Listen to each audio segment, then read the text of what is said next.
လူရှင်ညာနဲ့တကွဓမ္မမှုရှိများအားအနုမောဒနာတရားမျိုးဖြင့်မြတ်ဗုဒ္ဓကိုယ်တိုင်ဖြည့်ခြင်းခရသောပြဿနာများအပိုင်း35တရားဒေသနာတော်ဒီနေ့မြတ်စွာဘုရားရှင်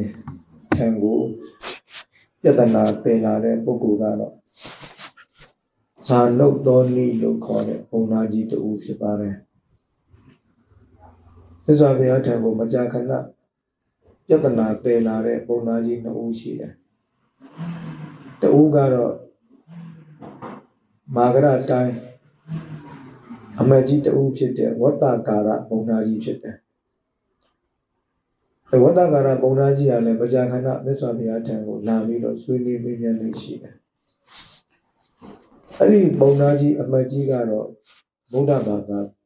ဖြစ်သွားပုံမရဘူးဒီဇာနုတ်သောနိဘုံနာကြီးကလည်းပဲမြတ်စွာဘုရားထံကိုလာပြီးမကြာခဏပြဿနာတွေပယ်လာတတ်တယ်သူကတော့ဗုဒ္ဓဘာသာဖြစ်သွားတယ်ဒီနေ့အဲ့ဒါပြဿနာပယ်လာတဲ့ဘုံနာကြီးကတော့ဇာနုတ်သောနိဘုံနာကြီးဖြစ်တယ်သူကဘလို့ပြဿနာပယ်လာတယ်လဲဆိုတော့သူစဉ်းစားတာပေါ့လေသူဉာဏ်မြင်တဲ့လောက်ကိုသူတို့ပုံနာမျိုးမှာဆိုလို့ရှိရင်ဒီဝေဒကျမ်းဂန်တွေဆိုတာရှိတယ်အဲ့ဒီဝေဒကျမ်းဂန်တွေကိုသင်ကြားတဲ့သူတွေဟာ48နှစ်ဗြဟ္မစရိယအကျင့်ကိုကျင့်ရတယ်ဗြဟ္မစရိယဆိုတာအားလုံးနားလည်ထားတဲ့အတိုင်းပဲအမျိုးသမီးနဲ့ပေါင်းသိဆက်ဆံခြင်းမလုပ်ဘူးပေါ့ကာမဂုဏ်ဆက်ဆံမှုမရှိဘူးလို့ဆိုလိုတယ်ပုံနာမျိုးမှာပေါ့နော်အဲ့တော့48နှစ်တိတိဒီဗြဟ္မစရိယအကျင့်ကိုကျင့်ရတယ်အဲ့တော့သူကစဉ်းစားတာကဂေါတမဗုဒ္ဓဟာဘုရားမဖြစ်ခင်တုန်းကလမ်းတွင်းမှာကာမဂုဏ်အာယုန်တွေအများကြီးခံစားခဲ့တယ်မောင်မမိတ်တန်တွေအများကြီးနဲ့နေခဲ့တယ်ပြတ်သက်3ဆောင်ဘိုးဥဒုမှာနေဖို့တောင်းအိမ်က1ဆောင်ဆောင်းဥဒုမှာနေမဲ့အဆောင်က1ဆောင်မေယာတီမှာနေမဲ့အဆောင်က1ဆောင်ဆိုပြီးတော့အဆောင်3ဆောင်မှာလှည့်လည်ပြီးတော့ပျော်ပါခဲ့တယ်ပေါ့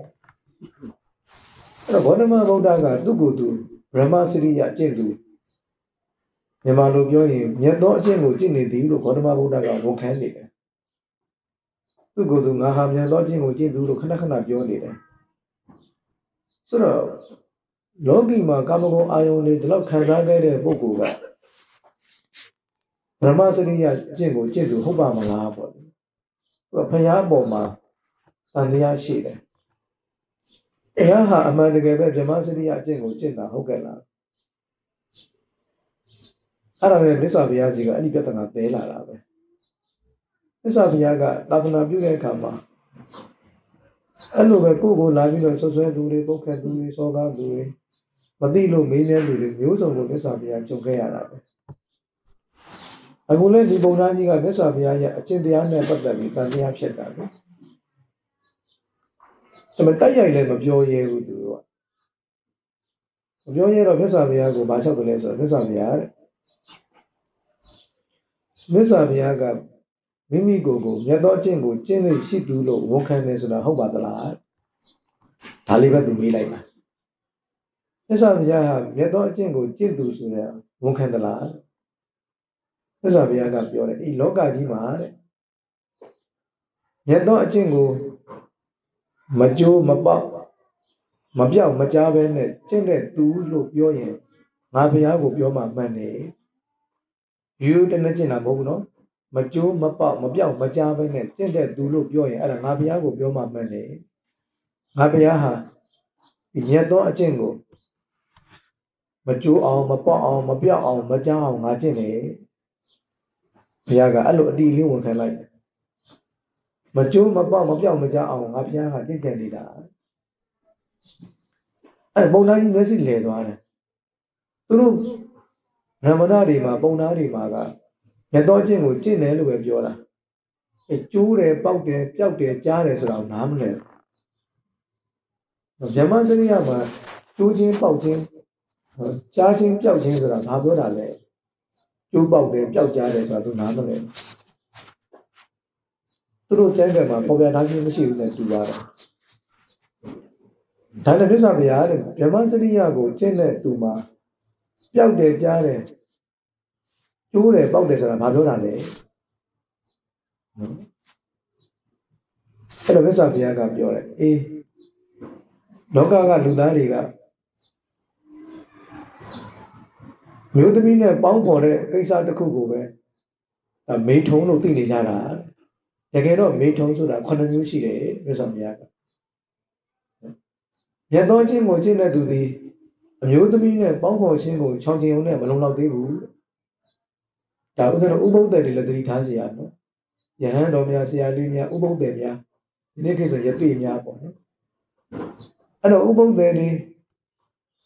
ဒါဥပုသ်ဆောက်တဲ့နေ့ဆိုလို့ရှိရင်သတိပြုစရာအချက်တွေဖြစ်တယ်ယဟန်တော်များသတိပြုစရာဖြစ်တယ်ဆရာလေးများသတိပြုစရာဖြစ်တယ်မြို့သမီးနဲ့ပေါင်းဖော်ခြင်းကိုချောင်းကျင်ုံနဲ့ဒီဗြဟ္မစရိယအကျင့်ကိုမကျိုးမပေါက်ဘဲနဲ့ကျင့်တယ်ပြောလို့မရဘူး။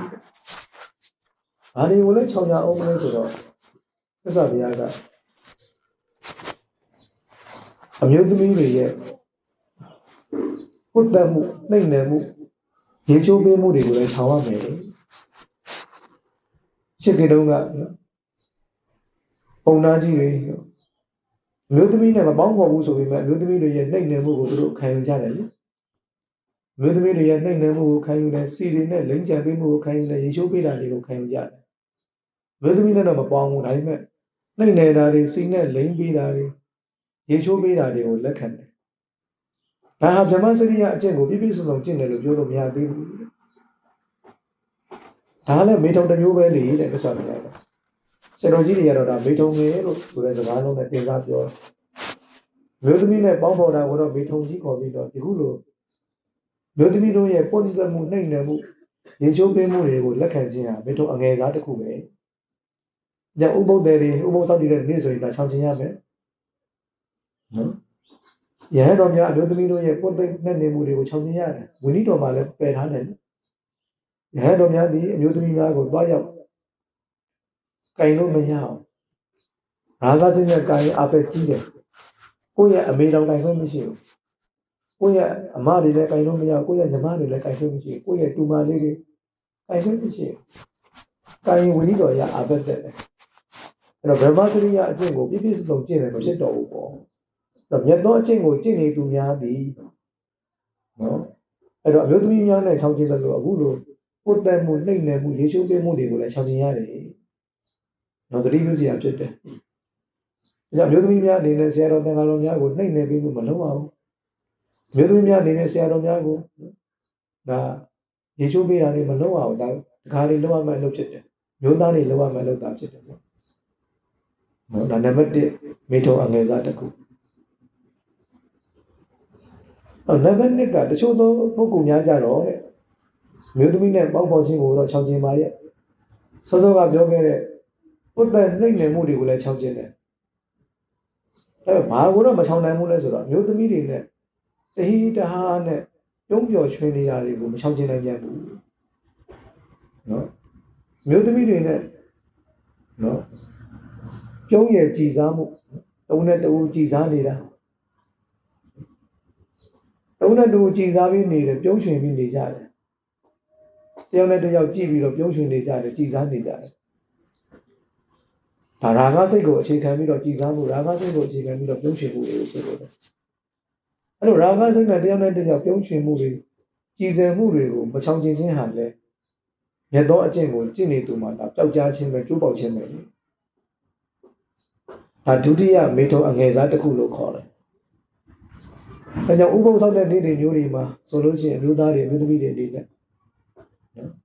အချင်းချင်းပြုံးရည်ကြည်စားမှုတွေကိုလည်းချောင်ကျင်သင့်တယ်ပေါ့။ဥပုသ်နေ့ဆိုလို့ရှိရင်စီတက်တက်နဲ့တရားစာတွေကိုဖတ်ချုပ်ခြင်းတရားဓမ္မတွေကိုနာယူခြင်းတရားဓမ္မသင်္ကြန်အားထုတ်ခြင်းမေတ္တာပွားများခြင်းအလုပ်တွေကိုပဲလုပ်သင့်တယ်ပေါ့။တော့ယဟန်နာတော်များလည်းဒါတတိပြုစရာဖြစ်တယ်ပေါ့နော်။ဒါကစိတ်ကိုအခြေခံပြီးတော့ဘုန်းကြီးနဲ့မျိုးသမီးနဲ့ကြည်စဲနေတာတွေပြုံးချွင်နေတာတွေမလုပ်အောင် ဒါမိထုံအငယ်စားထဲမှာပါတယ်တတိယမိထုံအငယ်စားကြတော့တချို့ပုဂ္ဂိုလ်တွေကြတော့မိထုံအကြီးစားဖြစ်တဲ့ပေါင်းဖော်မှုကိုလည်းချောင်းတယ်ဥတ္တနှိမ့်နယ်မှုတွေကိုလည်းချောင်းတယ်တဦးနဲ့တဦးပြုံးရည်ကြည်စားတာကိုလည်းချောင်းတယ်အဲ့တော့ဘာကိုမချောင်းနိုင်ဘူးလဲဆိုတော့အမျိုးသမီးတွေရီမောပြီးစကားပြောနေတာကိုခိုးပြီးနားထောင်တာနော်ရီတန်တွေကိုခိုးနားထောင်တဲ့စကားပြောတဲ့တွေကိုခိုးနားထောင်တဲ့ငိုတန်တွေကိုခိုးနားထောင်ဘာသာစိတ်သိချက်ကိုကောင်းအဲ့ဒီအတန်မှตาရနေတာလေအမျိုးသမီးရဲ့အတန်မှตาရပြီးတော့ခိုးကြောင်ခိုးဝဲခိုးနားထောင်နေတာအဲ့ဒါဆိုရင်မြတ်သောအကျင့်ကိုကျင့်တာမရောက်တော့ဘူးပေါ့မြတ်သောအကျင့်ကိုကျင့်တဲ့ပုဂ္ဂိုလ်ဟာအဲ့ဒီလိုအမျိုးသမီးရဲ့အတန်ကိုရာဂစိတ်နဲ့ခိုးပြီးတော့နားထောင်တာမျိုးနိုင်ငံနားမှာခိုးနားထောင်တာအုတ်တိုင်းနားမှာခိုးနားထောင်တာမလုပ်ရဘူးအဲ့လိုဆိုရင်မြတ်သောအကျင့်ကိုကျင့်တဲ့သူမှာကျိုးပေါက်သွားတယ်ပျောက်ကြားသွားတယ်လို့ခေါ်တယ်တစ်စက်တိမ်မွေ့လာတယ်နော်တဖြည်းဖြည်းနဲ့စိတ်ကိုအတန်ရှင်းဆုံးဖြစ်အောင်ကျင့်ကြတာလေဓမ္မစရိယအကျင့်ကိုကျင့်တယ်ဆိုတာတချို့ကြတော့တဲ့ခြောက်နိုင်တယ်ဟိုတိုင်နေမှုကိုလည်းခြောက်နိုင်တယ်ကျုံးရင်ကြည်စားတာကိုလည်းခြောက်နိုင်တယ်အဲ့လိုခိုးနားထောင်တာမျိုးလည်းမခြောက်နဲ့ဟုတ်အဲ့ဒါဘာကိုမခြောက်နိုင်ဘူးလဲဆိုတော့အရင်လူဘဝတုန်းကပျော်ပါခဲ့တာတွေကိုပြန်တွေးပြီးတော့စညုံပြန်နေတာချိန်နဲ့နေတာအတွေးနဲ့ချိန်နဲ့နေတာလူဘဝတုန်းကအမျိုးသမီးနဲ့ဘလို့တွဲသွားတွဲတာလုပ်ခဲ့တယ်ဥပုံဆောင်နေတဲ့ဒကာကြီးတွေဒကာမကြီးတွေဆိုလည်းအရင်တုန်းကအမျိုးသားနဲ့ဘလို့တွဲနေခဲ့တယ်အမျိုးသမီးနဲ့ဘလို့တွဲသွားခဲ့တယ်အဲ့ဒါတွေကိုပြန်သတိရနေတာဥပုံတွေပါအဲ့ဒါဟာလည်းဒါမိထုံအငယ်စားတစ်မျိုးပဲဒါကြောင့်ဦးဇင်းတို့ပြောနေတာဥပုံတွေဆိုလို့ရှိရင်ကိုယ့်ရဲ့စိတ်ကိုနော်တရားဓမ္မနဲ့ဖွင့်အောင်ထားရမယ်ချီနှောင်ထားရမှာဖြစ်တယ်နော်တခြားနေ့တွေမှာပျော်ပါခဲ့တာတွေကိုသတိမရမိအောင်ယူဆိုင်တဲ့ပေါ့ဒီဗြဟ္မစရိယအကျင့်ကိုကျင့်တဲ့ပုဂ္ဂိုလ်များနော်အဲယဟန်တန်ကတော့များဒီတရားဘာဝနာမပါဘဲနဲ့မရအောင်တရားဘာဝနာမပါလို့ရှိရင်ကိလေသာတွေနှိမ့်ဆက်တာခံရတတ်တယ်ဒါစာသင်တိုင်းဖြစ်ရင်လည်းတရားမပါလို့မရအောင်စာသင်သားပဲလေဆိုတော့ခွင့်လုပ်ပေးထားလို့မရအောင်ကိလေသာတွေအနှိမ့်ဆက်မခံရအောင်လို့တရားဘာဝနာတစ်ခုခုကိုတော့လက်ကင်ထားတဲ့တယ်ပေါ့နော်ဒါကြောင့်မြတ်သောအကျင့်ကိုကျင့်နေတဲ့ဆရာလေးများမြတ်သောအကျင့်ကိုကျင့်နေတဲ့ယဟန်တန်ကများမြတ်သောအကျင့်ကိုကျင့်နေတဲ့ဒကာကြီးတွေဒကာမကြီးများတော့တရားစကားတွေဝင်ကြတယ်ဥပုပ်တွေစောက်တည်ကြတဲ့အခါမျိုးမှာငကိုယ်တော့ကပျော်ပါခဲ့တာတွေကိုပြန်သတိရပြီးစမြုံပြန်တာလို့ဖြစ်အောင်ယူဆိုင်တယ်နောက်တစ်ချက်ကဘာလဲဆိုတော့သူများပျော်ပါနေတာတွေကိုအားကြတယ်ကာမဂုဏ်အာယုန်တွေခံစားနေတဲ့အမျိုးသားတွေကိုကြည့်ပြီးအားကြတယ်ကာမဂုဏ်အာယုန်ခံစားနေတဲ့အမျိုးသမီးတွေကိုကြည့်ပြီးအားကြတယ်ကိုယ်တငယ်ချင်းတွေနော်ပျော်ပါနေတာကိုအားကြတယ်ယဟန်တန်ကတော့လူပုဂ္ဂိုလ်တွေပျော်ပါနေတာကိုအားကြနေတယ်အဲ့ဒါလည်းမိတုံခံစားနေတာပဲမိတုံအငယ်စားတစ်မျိုးပဲနော်အဲ့ဒါကြောင့်မျိုးသမီးနဲ့မပေါင်းဖော်ရုံတစ်ခုလေးနဲ့တော့မြမစရိယအကျင့်မြတ်သောအကျင့်ကိုပြည့်ပြည့်စုံစုံကျင့်တယ်လို့ပြောလို့မရအောင်မြတ်သောအကျင့်ကိုကျင့်နေလို့များသည်ဒီအချက်တွေကိုခြောက်ကျင်ဖြစ်တယ်လို့ဥစ္စာဘုရားကမိတ်နောက်ဆုံးတစ်ချက်အလွန်သိမ်မွေ့တယ်ရှစ်ခေတ်တုန်းကပုံနာတွေယတိတွေတရားဓမ္မတွေကျင့်ကြံကြတယ်မကြီးဝချက်ကဘာလဲဆိုတော့နောက်ဘဝကြရဲ့နတ်သားဖြစ်ခြင်းနဲ့နတ်ပြည်မှာကာမဂုဏ်အာယုံခံစားခြင်းနဲ့နောက်ဘဝမှာရလာမဲ့စီးစိမ်ဥစ္စာတွေကိုမျှော်ကိုးပြီးတော့မြမစရိယအကျင့်ကိုကျင့်တာမြတ်စွာဘုရားတဲ့တုန်းကအရှင်သူဒိန်ဆိုတာရှိတယ်တထေသားအရှင်သူဒိန်ကမြတ်စွာဘုရားထံမှာတရားနာပြီးတော့တထေသားပေါ့နော်တထေသားမောင်သူဒိန်ပေါ့တထေသားမောင်သူဒိန်ကဘုရားထံမှာတရားနာပြီးတော့အဲ့ဒီဘုရားရဲ့တရားဓမ္မတွေကိုကြင်ကြံရှင်တဲ့စိတ်တွေဖြစ်လာတာလူဘဝမှာဆိုလို့ရှိရင်မိသားစုကိစ္စတွေနဲ့စီးပွားရေးတွေနဲ့ဆိုတော့ပြည့်ပြည့်စုံစုံကျင့်နိုင်မှာမဟုတ်ဘူးအချိန်ကြီးကျင့်နိုင်မှာမဟုတ်ဘူး သာသနာမှာဆိုလို့ရှိရင်လူမှုရေးစီးပွားရေးနိုင်ငံရေးဘာအရေးမှဘုန်းကြီးဆိုတာမပါဘူးဘာအရေးမှမပါတဲ့အခါကျတော့ကိုယ့်ရဲ့ဒီဗราဏလုပ်ငန်းဖြစ်တဲ့တရားဓမ္မကြင်ကြံခြင်းအလုပ်ကိုအချိန်ကြီးလုပ်နိုင်တယ်နေ့လည်းလုပ်နိုင်တယ်ညလည်းလုပ်နိုင်တယ်ဒါကြောင့်ဘုရားရှင်ရဲ့အကျင့်ကို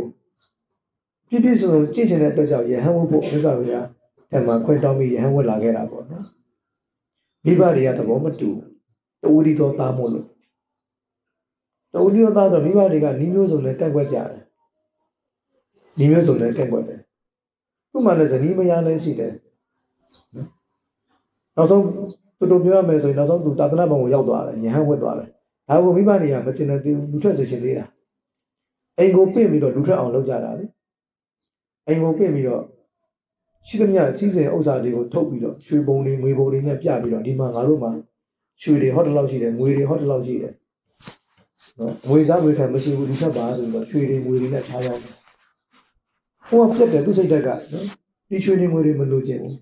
အန္တရာဦးစင်းရဲကလွတ်မြောက်တာကိုပဲလိုချင်တယ်ဒါကြောင့်လူမထွက်ဘူးအော်နောက်ဆုံးဘာနဲ့ဖျားအောင်တယ်လဲဆိုတော့သူ့ရဲ့မိန်းမနဲ့ဇနီးနဲ့ဖျားရောက်တယ်သူ့မျိုးသမီးကိုနော်သူ့သားဖြစ်တဲ့မောင်တုဒိန်ပေါ့နော်အခုတော့ဥပဇင်းဥတုဒိန်ပေါ့ဥပဇင်းဥတုဒိန်အကြိုက်အဝတ်စားတွေကိုဆင်ရင်းပြီးတော့အိမ်ကိုပြင့်တယ်သူ့ဇနီးမယားနဲ့လက်ကိုကြားစကားပြောခိုင်းတယ်အဲ့တော့သူ့မျိုးသမီးကဘာပြောသလဲဆိုတော့ရှင်ဘုရားတဲ့အရှင်ဘုရားတို့ကလက်သမီးကိုလိုချင်လို့တရားကျင့်နေတာမလားဆိုတဲ့စကားကိုသူပြောတယ်နောက်ဘဝမှာလက်သမီးတွေလိုချင်လို့အဲ့ဒီလက်သမီးတွေကဘယ်တော့လှလို့လဲဆိုတဲ့စကားကိုသူကမေးတာသူထင်တာကဘုန်းကြီးတွေတရားဓမ္မကျင့်ကြံတယ်ဆိုတာနောက်ဘဝမှာလက်သားဖြစ်ခြင်းလို့လောကီအာယုံစည်းစိမ်တွေကောင်းကောင်းရခြင်းလို့တတိဖြစ်ခြင်းလို့လက်သားဖြစ်ခြင်းလို့ကျင့်တယ်လို့ထင်နေတာလေအဲကြောင့်လက်သမီးကိုလိုချင်လို့တရားကျင့်နေတာမလားအဲ့လက်သမီးကဘယ်တော့လှလို့လဲဆိုတဲ့ပုံစံမျိုးနဲ့သူကသူ့ရဲ့အရင်လုံးကလင်ယောက်ျားတော်ခဲ့မှုတဲ့ယဟန်ကိုသူဖြားရောက်တာပေါ့နော်ပြောချင်တာကရှစ်ခေတ်တုန်းကလူတွေရဲ့အမြင်ကိုပြောပြတာရှစ်တုန်းကလူတွေကတရားဓမ္မကိုကျင့်ကြံသူတွေကိုနှစ်သားဖြစ်ခြင်းလို့ကျင့်တယ်ဒီလိုထင်နေကြတာနှစ်သမီးလိုချင်လို့ကျင့်တယ်ဒီလိုထင်နေကြတာတကယ်လည်းအဲ့လိုကျင့်တဲ့ပုဂ္ဂိုလ်တွေရှိတဲ့ပုံပေါ်တယ်ပေါ့နော်အဲကြောင့်ဒီမြတ်သောကျင့်ကိုကျင့်တဲ့ပုဂ္ဂိုလ်တွေဓမ္မစရိယအကျင့်ကိုကျင့်တဲ့ပုဂ္ဂိုလ်များသည်အဲ့ဒီလိုနောက်ဘဝလက်စည်းစိမ်ကိုတောင်းတပြီးကျင့်နေခြင်းဒီအဲ့ဒါမိထုံအငယ်စားတစ်မျိုးပဲဒါဟာလည်းပဲဓမ္မစရိယအကျင့်ရဲ့တိုးပေါက်ခြင်းတောက်ကြခြင်းတစ်ခုပဲဒါကြောင့်ဥစ္စာတရားဓမ္မကျင့်ကြံသူများသည်နောက်ဘဝစည်းစိမ်ကိုတောင်းတပြီးမကျင့်ရအောင်နောက်ဘဝတထင်းဖြစ်ရပါလို့လက်သမလက်သားလက်သမဖြစ်ရပါလို့ဆိုတဲ့ပုံစံမျိုးနဲ့ကျင့်နေတာဟာဆိုအာတော်တရား၄ပါးထဲမှာဘဝသဝလို့ခေါ်တယ်ဘဝကိုတောင်းတပြီးကျင့်နေတာအတိရိတာတစ်မျိုးပဲလေအဲ့ဒါကြောင့်အဲ့ဒီလိုနောက်ဘဝကိုတောင်းတပြီးတော့ကျင့်ကြံအားထုတ်မှုကိုလည်းရှောင်ကျဉ်ရမယ်မိထုံအငယ်စားဖြစ်တယ်ပေါ့နော်ဒါကြောင့်မြန်မာစရိယအကျင့်ကိုကျင့်သူသည်မျိုးသမီးနဲ့ပေါင်းဖော်ခြင်းကိုရှောင်ကျဉ်ရုံနဲ့မလုံးတော့ဘူးကိုယ်တန်နှိမ့်နေမှုတွေကိုလည်းရှောင်ကျဉ်ရမယ်ပြုံးရည်ကြည်စားမှုတွေကိုလည်းရှောင်ကျဉ်ရမယ်နော်ခိုးပြီးတော့အတန်လေးကိုနားထောင်တာကိုလည်းရှောင်ကျဉ်ရတယ်သူများပြောတာတွေကိုအားကြတာကိုလည်းရှောင်ကျဉ်ရတယ်နော်အဲ့တော့လက်ပြည်ကိုတောင်းတမှုလက်ပြည်ကိုတောင်းတကျင့်တာတွေကိုလည်းရှောင်ကျဉ်ရမယ်မြတ်စွာဘုရားကအဲ့ဒါတွေကိုရှောင်ကျဉ်မှမြမစရိယအကျင့်ကိုမကျိုးမပေါက်မပြောင်းမကြားအောင်ကျင့်တယ်လို့ခေါ်တယ်မြတ်စွာဘုရားရှင်ကတောထွက်ကလေးကပေါ့နော်ဒုက္ခရစရိယအကျင့်ကိုကျင့်ကလေးကကိုနန်းတော်မှာခံစားခဲ့ရမှုတွေကိုနည်းနည်းလေးမှသတိမရဘူးနော်နန်းတော်မှာမောင်မမိတ်တန်တွေနဲ့ပျော်ပါခဲ့တယ်ဝေမိုးဆောင်အဆောင်တွေမှာပျော်ပါခဲ့တယ်အဲ့ဒါတွေကိုတစ်ချက်ကလေးမှကိုသတိမရဘူးဘုရားလောကသူ့စိတ်ထဲမှာသတိယုတ္တဉာဏ်ကိုရဖို့အတွက်ကိုအလွန်စိတ်အားထက်သန်နေတာဆိုတော့လောကီဘဝမှာလူဘဝမှာခံစားခဲ့တဲ့ကာမဂုဏ်အာယုန်တွေကိုနည်းနည်းမှကိုပြန်တွေးမနေတော့ဘူးတွေးမပြီးတော့မတွေးမိတော့ဘူးနော်အဲ့ဒါကိုပုံသားကြီးကမြတ်စွာဘုရားပေါ်မှာတန်တရားဖြစ်လို့လာပြီးတော့မေးတာမြတ်စွာဘုရားကဗြဟ္မစရိယအကျင့်ကိုကျင့်သူလို့ဝန်ခံသလားဆိုတော့မြတ်စွာဘုရားကဗြဟ္မစရိယအကျင့်ကိုမကျိုးမပေါက်မပြောင်းမချအောင်ကျင့်တဲ့သူလို့ပြောရင်ငါဘုရားကိုပြောမှမှတ်တယ်ဘုရားရှင်ဟာအဲ့ဒီလိုပြည့်ပြည့်စုံစုံကျင့်တယ်ပေါ့တော့ဘုရားရှင်ကျင့်တယ်လို့ဥစ္စလို့တပည့်သားတန်ဃာတော်တွေလည်းကျင့်ရမှာဖြစ်တယ်ပေါ့နော် ဆိုတော့ဥပုသ်ဆောင်တည်တဲ့အခါမှာတရားဓမ္မတွေလည်းဥပုသ်နေ့ဆိုရင်အဲ့ဒီအချက်လက်တွေကိုချောင်းကျင်တဲ့တယ်တရားစခန်းတွေဝင်တဲ့အခါမှာလည်းအဲ့ဒါတွေကိုတတိပြုချောင်းကျင်တဲ့တယ်ယဟန်တန်ခါတော်များဆရာလေးများကတော့အမြဲတမ်းဓမ္မစရိယအကျင့်ကိုကျင့်သူများဖြစ်တဲ့အတွက်ကြောင့်အဲ့ဒီမိထောင်အငယ်9ပါးကိုလည်းဝေးချောင်းကျင်တဲ့တယ်နော်ဒီဒါကသစ္စာဘုရားကိုယ်တိုင်ဖြစ်ချင်းခဲ့တော့ပြတ်တယ်များစွာတဲ့ကတော့တစ်ခုဖြစ်ပါတယ်ဟုတ်ဒါဥစဉ်တို့အတွက်တရားဓမ္မများအတွက်အဲ့နာကျင့်သုံးစရာလမ်းစဉ်တစ်ခုလို့နားလည်ရမှာဖြစ်ပါတယ်နော်ဒါကြောင့်ဒီနေ့အလူချင်းများတဲ့ဓမ္မမိတ်ဆွေများအားလုံးမြတ်ဗုဒ္ဓကိုယ်တိုင်ဖြစ်ချင်းခဲ့တော့ပြဿနာများအပိုင်း35တရားဒေသနာတော်ကိုနာယူမသားကြပြီးတော့သစ္စာဘုရားရဲ့လမ်းစဉ်ဟာတရားနာယုံတော်မှစိတ်ကချမ်းသာတယ်ကြင်ကြံရင်ပူတော်မှအကျိုးများသေးတယ်ဆိုတာကိုသဘောပေါက်နားလည်ကြပြီးတော့သစ္စာဘုရားသာသနာတော်ကိုဗုဒ္ဓအလိုတော်ကြကိုယ်ွယ်စိတ်ကဲ့နိုင်သူများဖြစ်အောင်ကိုယ်စီကြိုးစားအထောက်နိုင်ကြပါစေကုန်သတည်း